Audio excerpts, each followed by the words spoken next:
என்னையா மறுபடியும் பொண்ணு பார்க்க கிளம்பிட்டீங்க போல. நான் இங்க வரதுக்கு முன்னாடி எங்க ஊர்ல ஒரே பேச்சு. ஜாதகத்துல ஏதாவது பிரச்சனையா? 30 வயசுக்கு மேல எல்லாம் டவுட் தான். எது? அவனுக்கு இந்த ஊர்ல ஒரு பொண்ணு கூடவா கிடைக்கல? ஆனா நீ ஓகே சொன்னதுக்கு அப்புறம் என்னால நிக்கவே முடியல. இது பறந்துகிட்டு இருந்தேன். கருப்பு சாரியில மட்டும் இல்ல, இந்த வாடமல்லி சேலையிலும் ரொம்ப அழகா இருக்கு. வாடாமல்லியா? நான் தான் சொன்னேன்ல, இந்த சம்பந்தம் கண்டிப்பா அமைஞ்சிரும்னு.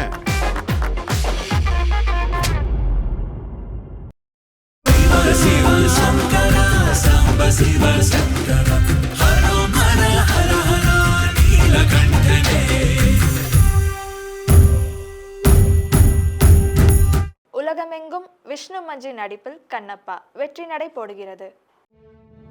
மேம்படுத்தப்பட்ட சமூக பொருளாதார வளர்ச்சியை அடைய மக்களுக்கு வழிகாட்டுவதே மக்கள் நீதி மையத்தின் முதன்மை பணி.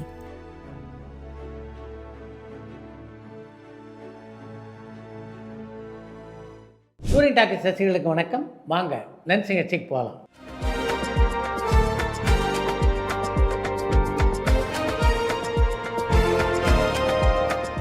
என்னம்மா முதல் கேள்வி? ஹச் வினோத் மிகச்சிறந்த இயக்குனர். ஆனால் விஜய் அஜித் மாதிரியான பெரிய நடிகர்களுக்காக மசாலா படம் எடுத்து தன்னுடைய தனித்தன்மையை குறைச்சிக்கிறாரோன்னு தோணுது.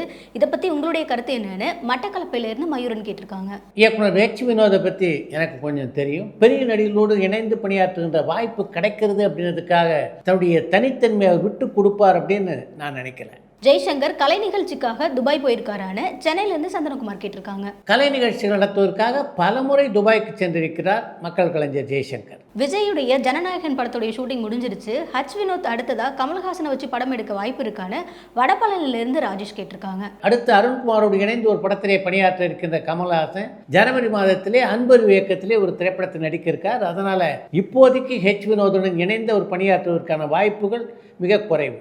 அருண்ராஜா காமராஜா இப்போ என்ன பண்ணிட்டு இருக்காரு? அவருடைய படம் ரிலீஸ் ஆகி ரொம்ப வருஷமாச்சு. இப்போ ஏதாவது படத்தை இயக்கிட்டு இருக்காரான்னு பாலக்கோடுலேருந்து ஜான் கேட்டிருக்காங்க. அருண்ராஜா காமராஜ் ஐஸ்வரி கணேசனுடைய வேல்ஸ் பிலிம்ஸ் இன்டர்நேஷனலுக்காக அடுத்து ஒரு படத்தை இயக்க இருக்கிறார். அந்த படத்திலே கதாநாயகனாக நடிக்க இருப்பவர் விஷ்ணு விஷால். இந்த வருஷமாவது சிலம்பரசனுக்கு திருமணமாகுமான்னு சென்னையிலிருந்து ராமகிருஷ்ண ராஜா கேட்டிருக்காங்க. எஸ்டிஆருடைய திருமணத்தை பொறுத்தவரையிலே அவர் சரி என்று சொன்னால் அடுத்து அவருடைய திருமணம் தான். எதனால் தன்னுடைய திருமணத்தை அவர் தள்ளி போட்டு கொண்டிருக்கிறார் அப்படின்னு தெரியல. தமிழ் சினிமாவிலையும் இந்தி சினிமாவிலையும் அதிகமான படங்களை இயக்குன எடிட்டர் யாருன்னு வில்லியனூர்ல இருந்து அரவிந்தலோச்சனன் கேட்டிருக்காங்க. அதிகமான தமிழ் படங்களுக்கும் இந்தி படங்களுக்கும் படத்தொகுப்பாளராக பணியாற்றியதுன்னா அந்த பெருமை ஸ்ரீகர் பிரசாத்துக்கே சொந்தமானது. இளையராஜோட இசையில எல்லார் ஈஸ்வரி பாடியிருக்காங்களான்னு கடலாடியிலிருந்து பாலசுப்ரமணியன் கேட்டிருக்காங்க. நல்லதொரு குடும்பம் படத்திலே இளையராஜாவுடைய இசையிலே எல்லார் ஈஸ்வரி ஒரு பாடலை பாடியிருக்கிறார். பாக்யராஜோட சேர்ந்து நடிச்ச மண்ணாங்கடி சுப்பிரமணியன் பத்தி சொல்லுங்க. அவர் ஜோதிடர் அப்படின்றது உண்மைதானா? அவரை சாய்வு சித்ரா நிகழ்ச்சியில எதிர்பார்க்கலாமான்னு நெல்லையில இருந்து ஐயப்பன் கேட்டிருக்காங்க. பாக்யராஜுடன் பல படங்களில் நடித்த மண்ணாங்கட்டிக்கு அவர்களுடைய திறமைக்கேற்ற வாய்ப்புகள் சரியா தமிழ் சினிமாவிலே அமையவில்லை என்றுதான் நான் சொல்வேன். அவருக்கு நன்றாக ஜோசியம் தெரியும் அப்படின்றது உண்மைதான். இதில் வருந்தத்தக்க ஒரு விஷயம் என்னன்னா, இப்போது அவர் நம்மிடையே இல்லை. அந்த தகவலை என்னிடம் பகிர்ந்து கொண்டவர் பாக்யராஜிடம் உதவியாளராக பணியாற்றிய இளமுருகு. சமீபத்தில் ஒரு திரைப்பட விமர்சகர் ஒரு நிகழ்ச்சியில் பேசும்போது ஒரு பெரிய நடிகருடைய படத்தை பற்றி கொஞ்சம் காட்டமாக விமர்சனம் செஞ்சதால் 6 மாதம் தன்னுடைய ஃபோனை யூஸ் பண்ண முடியலன்னு சொல்லியிருந்தாரு. அத்தனை திட்டுகளும் அத்தனை மிரட்டல்களும் அதை தான் சொல்லியிருந்தாரு. இதை ரசிகர்கள் நடிகர்கள் சொல்லி செய்கிறதில்ல அப்படின்னாலும் இது கண்டிக்கப்பட வேண்டிய விஷயம் தானேன்னு விருகம்பாக்கத்திலிருந்து சுரேஷ் கேட்டிருக்காங்க. பெரிய நடிகர்களால் தங்களுடைய ரசிகர்களை எல்லாம் கட்டுப்படுத்த முடியும் அப்படின்னு நீங்கள் நினைக்கிறீங்களா? திரைப்படங்களை விமர்சனம் செய்வதே தவறில்லை. இந்த விமர்சனருக்கு அது கொஞ்சம் நாகரிகமாக இருக்க வேண்டும். தனிப்பட்ட முறையில் யாரையும் தாக்குவதாக அமையக்கூடாது. அப்படி விமர்சனங்கள் அமைந்தால் நிச்சயமாக பெரிய அளவிலே ரசிகர்கள் மத்தியிலே எதிர்ப்பு இருக்காது. பாசத்துக்காக இயங்கிய நடிகர் நடிகைகள் இருக்காங்களான்னு சென்னையிலேருந்து சந்திரகுமார் கேட்டிருக்காங்க. நடிகர் நடிகைகளும் மனுஷங்க தானே. பாசத்துக்கு எங்காத மனுஷங்க யாராவது இருக்காங்களா? போதைப்பொருள் வழக்கில் நடிகர்கள் கைது செய்யப்படுறதை பற்றி உங்களுடைய கருத்து என்னன்னு சென்னையிலேருந்து ராமகிருஷ்ண ராஜா கேட்டிருக்காங்க. போதைப்பொருள் வழக்கிலே கைது செய்யப்பட்டவர்களை தாண்டி பல நடிகர் நடிகைகளுக்கு இந்த போதைப் பழக்கம் இருப்பதாக தொடர்ந்து செய்திகள் வெளிவந்து கொண்டிருக்கின்றன. அதுதான் எனக்கு மிகுந்த கவலையை அளிக்கிறது. லவ் மேரேஜ் படம் பார்த்துட்டீங்களா? படம் எப்படி இருக்கு? விக்ரம் பிரபுவுக்கு இந்த படம் ஒரு கம்பேக்காக அமையுமான்னு திருவண்ணாமலையிலிருந்து ரமேஷ் கேட்டிருக்காங்க. லவ் மேரேஜ் திரைப்படம் நல்லதொரு முயற்சி தான். ஆனாலும் அந்த படத்தினுடைய பிற்பகுதியை கொஞ்சம் சரியாக கையாண்டு இருந்தார்கள் என்றால் இன்னும் நல்ல வெற்றியை அந்த படம் அடைந்திருக்கும் என்பது என்னுடைய எண்ணம்.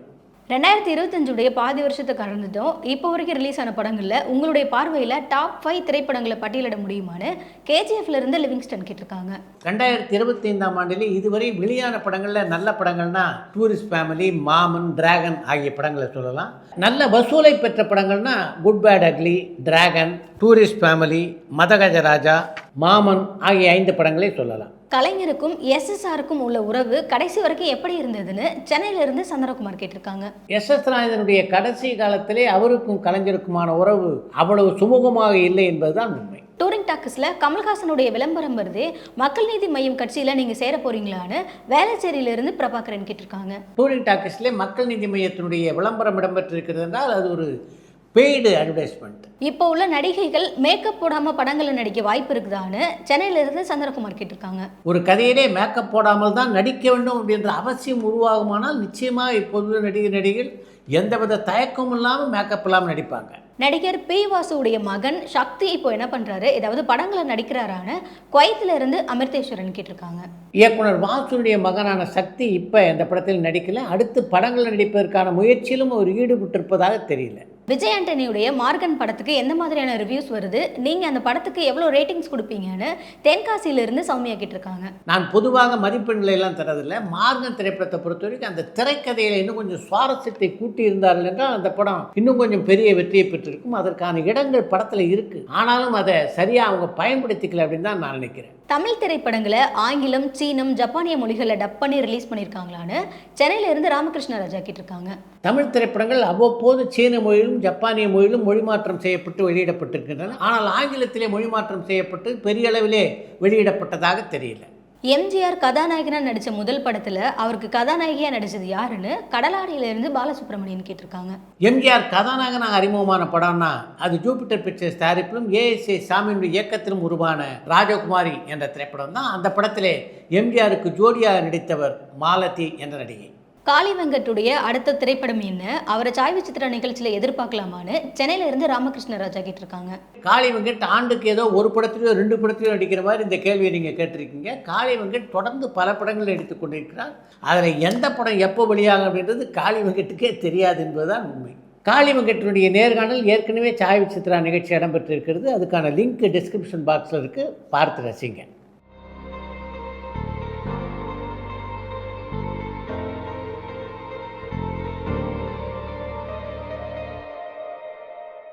தமிழ் சினிமாவில் ஒரு வருஷத்தில் ரிலீஸ் ஆன படங்களில் அதிகமான படங்களில் நடித்த கதாநாயகி யாருன்னு கடலாடியிலிருந்து பாலசுப்ரமணியன் கேட்டிருக்காங்க. தமிழிலே ஒரே வருடத்தில் மிக அதிகமான படங்களில் கதாநாயகியாக நடித்த நடிகைன்னா அந்த பெருமை சரோஜதேவிக்கு தான் சொந்தமானது. 1964ஆம் ஆண்டில் 14 திரைப்படங்களில் நடித்திருக்கிறார் சரோஜதேவி. மலையாள படங்களிலே சரோஜதேவியும் தாண்டி ஒரு சாதனையை செய்தவராக ஷீலா இருக்காங்க. அவங்க ஒரே ஆண்டில் 19 படங்களில் நடிச்சிருக்காங்க. அடுத்து இன்று ஒரு தகவல். ஏவிஎம் நிறுவனத்தின் சார்பிலே தயாரிக்கப்பட்ட கலைப்படம் என்று தியாகு படத்தை சொல்லலாம். அந்த படத்தை பொறுத்த வரைக்கும் ஏவிஎம் சரவணன் அந்த படத்தை தயாரிப்பதற்கு ஒரு உந்து சக்தியாக இருந்ததுன்னா அது கமல்ஹாசனுடைய சகோதரரான சாருஹாசன். ஏவிஎம் நிறுவனத்தினுடைய சம்சாரம் மின்சாரம் தேசிய விருதை வென்ற அந்த காலகட்டத்தில் தான் கன்னட படம் ஒன்றிலே கதாநாயகனாக நடித்ததற்காக சாருஹாசன் சிறந்த நடிகருக்கான தேசிய விருதை வென்றிருந்தார். அந்த படத்தை பற்றி பேசிகிட்டு இருக்கும்போது கலைப்படங்களை திட்டமிட்டு எடுத்தால் நிச்சயமாக நட்டமே வராது. ஏன்னா அந்த படத்தை தேசிய விருதுக்கு தேர்வு செய்து விட்டார்கள் என்றால் அதை தூரதர்ஷனில் போடும்போது 8 லட்சம் ரூபாய் வருவாய் வரும். அது போக வேறு சில தொலைக்காட்சிகள் அதனுடைய உரிமைகளை விற்கலாம். அதனால் நட்டம் ஏற்பட வாய்ப்பே இல்லை என்றார் சாருஹாசன். அவர் அப்படி சொன்னோடனே நாமும் அப்படி ஒரு கலைப்படத்தை எடுத்தால் என்ன அப்படின்ற எண்ணம் ஏவிஎம் சரவணுக்கு தோன்றியது. அதன் காரணமாகத்தான் அவர்கள் ஏற்கனவே தொலைக்காட்சி தொடராக எடுத்திருந்த ஒரு மனிதனின் கதை என்கின்ற சிவசங்கரின் கதையை தியாகு என்ற பெயரிலே படமாக்கினார்கள். அந்த படத்தை இயக்கியதற்காக ஒரு காசு கூட அவர் சம்பளமாக பெற்றுக்கொள்ளவில்லை என்பது இன்னொரு கூடுதல் தகவல். குறைந்த செலவிலே அந்த படத்தை எடுத்து முடித்த ஏவிஎம் சரவணன் அந்த படத்தை தேசிய விருதுக்காக டெல்லிக்கு அனுப்பி வைத்தார். ஆனால் அந்த படத்துக்கு விருது கிடைத்ததா என்றால் இல்லை. தேசிய விருதை குறிவைத்து எடுக்கின்ற படங்களுக்கு பல முறை அந்த விருது கிடைப்பதில்லை. பாரதி ராஜா கூட அந்திமந்தாரை திரைப்படத்தை தேசிய விருதை குறிவைத்து தான் எடுத்தார். அவருக்கும் தேசிய விருது அந்த படத்தில் கிடைக்கல. என்னுடைய திரைப்பயணத்திலே தியாகு படம் எனக்கு பெற்றுத்தந்த அனுபவத்தை வேறு எந்த படமும் பெற்றுத்தந்ததில்லை என்று ஒரு கட்டுரையிலே பதிவு செய்திருக்கிறார் ஏவிஎம் சரவணன். அடுத்த சாய்வு சித்ரா நிகழ்ச்சியிலே பங்கு பெறுகின்ற விருந்தினர் இயக்குனர் கே ஹரிஹரன்.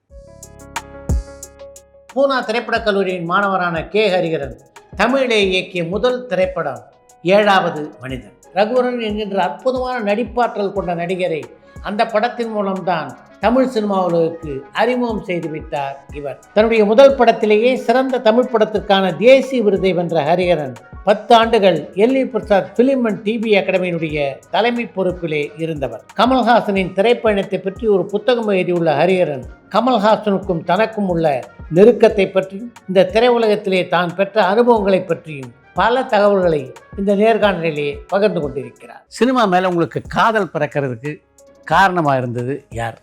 முதலாக என் தகப்பனார். 1953 எங்கள் அப்பா வந்து லண்டனில் போய் முதலாக ஈஸ்ட்மேன் கலர் நெகட்டிவை இந்தியாவுக்கு கொண்டு வந்தார். அப்போ நான் வந்து எங்கள் அப்பாவோட நான் போவேன் லேபுக்கெல்லாம். So for me cinema was a தனி மொழி. நம்ம பேசுகிற மொழி இருக்குல்ல, அது வந்து அதுக்கு சினிமாவுக்கு சம்பந்தம் இல்லை. இந்த டைரக்டர்ஸ் படம், நான் என்ன படம் நல்ல படம்னு சொல்லுவேன்னா, அது வந்து அந்த டைரக்டரோட ஒரு டச் இருக்குல்ல, அது வந்து சினிமா மூலமா வரணும். மேம்படுத்தப்பட்ட சமூக பொருளாதார வளர்ச்சியை அடைய மக்களுக்கு வழிகாட்டுவதே மக்கள் நீதி மையத்தின் முதன்மை பணி.